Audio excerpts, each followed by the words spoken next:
It was just like any other morning at the local fitness center. The air was cool, the hum of treadmills buzzed in the background, and you could hear the clink of weights as people worked their bodies into gear. At exactly 6:30, you could count on the parking lot being full.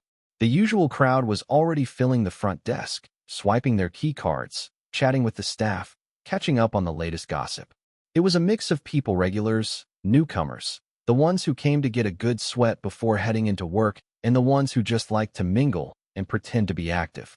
For Karen, the gym was her second home. She was there every morning without fail, always at the same time. And there was one thing, just one, that mattered more than anything else: treadmill number 3. She'd been coming to this gym for years, and over time, she'd claimed that treadmill like it was her own personal machine. You see, it wasn't just any treadmill. It was the perfect one, with a view of the parking lot, just the right distance away from the others. It wasn't too close, giving her space to breathe, but it also let her keep an eye on things. No one ever got to it before her. Every morning, like clockwork, she'd walk in, head straight for the row of treadmills, and there it was, treadmill number 3, waiting for her. The others? Well, they were just inferior. It wasn't about the machine. It was about the routine, the territory she'd carved out for herself over the years. It was her spot, and nothing could take that away. Except that morning. When Karen walked in, the gym was its usual buzz of activity. She nodded to the regulars, waved a quick hello to a couple of people, but she wasn't here for pleasantries. She was here for one thing, and one thing only: the treadmill. She scanned the row. Number 1, taken. Number 2, occupied. Number 4, taken too. And then there it was, treadmill number 3. But wait, someone else was already on it. A young woman, maybe in her late 20s, was jogging away on her treadmill, completely oblivious to Karen's presence. She was focused, steady, earbuds in, probably listening to some music, completely at ease. The sight of someone else on her treadmill, a treadmill Karen had claimed as hers for years, sent a wave of irritation crashing through her. How could this woman be on it? This was supposed to be Karen's treadmill. How dare she? Karen stood frozen for a moment. It didn't make sense. She'd been coming in first every day for the past 3 years.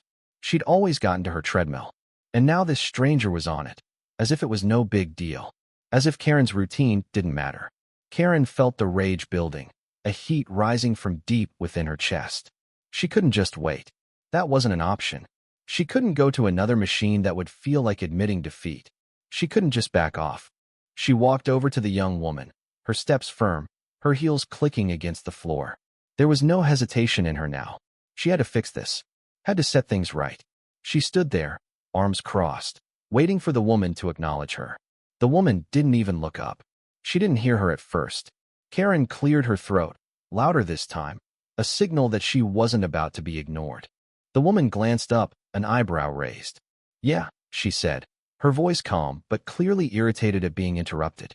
It wasn't the reaction Karen had hoped for. It wasn't the reaction she was used to. "I'm sorry, but you're on my treadmill," Karen said, the words coming out a little more forcefully than she had planned.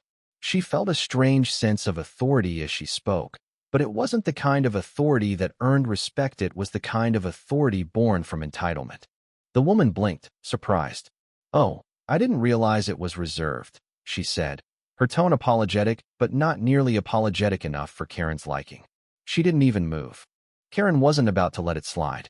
"No, I don't think you understand," she snapped, her voice a little louder now. "This treadmill is mine. I've been using it for years. You should have looked around before just deciding to take it." The frustration was spilling over now, and her voice was rising, sharp with anger. The woman didn't even slow down, her feet moving steadily, her eyes focused ahead. She wasn't giving Karen what she wanted. She wasn't backing down, and that only made Karen angrier. "I don't care how long you've been on it," Karen said, now almost yelling. "I've been coming here for years. You can find another one." She could feel the eyes of the other gym-goers turning toward her now. Whispers started. Some people were looking away awkwardly, others watching the tension unfold. But Karen wasn't backing down. She couldn't. Not when this woman was defying her. "I'm really sorry," the woman said, taking out one earbud. "But I've been on this for 10 minutes. I'm not about to stop now." There was no fear in her voice, just calm, steady resolve. She wasn't intimidated by Karen. She wasn't going to let Karen push her around. And that Right there was the breaking point. Karen's blood was boiling. She wasn't going to let this woman just brush her off. Not after all she'd done to earn her place here. The tension in the gym was thick now. Karen felt it like everyone was holding their breath, waiting for what would happen next. She couldn't let it go. She wasn't going to stand there and let this woman have her treadmill, her spot, her space. The words left her mouth before she could stop them. You need to get off. Now. But the woman didn't stop. She didn't even slow down. And that's when Karen made her move. In a blur of frustration, Karen's eyes darted around the gym. She saw the emergency exit, the fire alarm, and in that moment, a plan formed. It was bold. It was impulsive, but it made sense. If she couldn't get the treadmill, no one else was going to have it either. She couldn't let this disrespect slide. Without thinking, she marched toward the fire alarm. Her hand hovered over the lever for a second before she yanked it down with force. The shrill, ear-piercing sound of the fire alarm shattered the quiet, sending a wave of confusion through the gym. People froze. Some looked around, unsure of what was happening, while others scrambled toward the exits. Karen stood by the alarm, her face a mixture of satisfaction and disbelief. She had done it. She had pulled the fire alarm. And in that moment, it felt right. The chaos that followed was almost cinematic. The gym-goers, confused and irritated, filed out of the gym. The staff rushed to respond, but there was no stopping the commotion now. Karen watched it all, her heart pounding, feeling oddly detached from it all. She had triggered a response, she had taken control, even if only for a moment.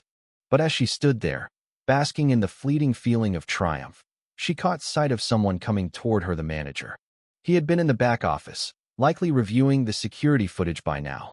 His expression was one of disbelief, but there was no mistaking the disappointment in his eyes. The fire alarm had caused chaos, and now it was time to face the music. He didn't mince words. Why did you pull the fire alarm? Karen didn't know what to say. How could she explain? How could she justify pulling a fire alarm because someone had used her treadmill? I didn't think it would go this far, Karen said quietly, her voice shaking now, the adrenaline of the moment fading. She could feel the weight of her actions crashing down on her. The manager just stared at her, clearly disappointed. You didn't think at all, did you? This wasn't just about a treadmill. You put everyone in danger. You triggered an emergency response. Over a piece of gym equipment. The words stung. And they were true. I'm banning you from this gym, he said, his voice firm, final. You've crossed a line. This isn't just about your treadmill anymore. It's about your actions. Karen stood there, her legs unsteady, the weight of her actions crushing her. The gym had always been her place, her sanctuary. And now it was gone. As she left the office, her heart heavy with regret, she realized that the treadmill had been more than just a machine to her. It had been a symbol of control. And now, she had lost it all. She walked through the empty gym, the silence around her stark, a haunting reminder of the chaos she'd caused. The treadmill stood empty now, just another piece of equipment, waiting for someone else to claim it. But for Karen, it was a reminder of how far she'd fallen. What do you think? Was Karen in the right to fight for what she saw as hers? Or did she take things too far? Drop your thoughts in the comments below and share your perspective. Can you relate to her need for control, or do you think she overstepped? Let's talk about it.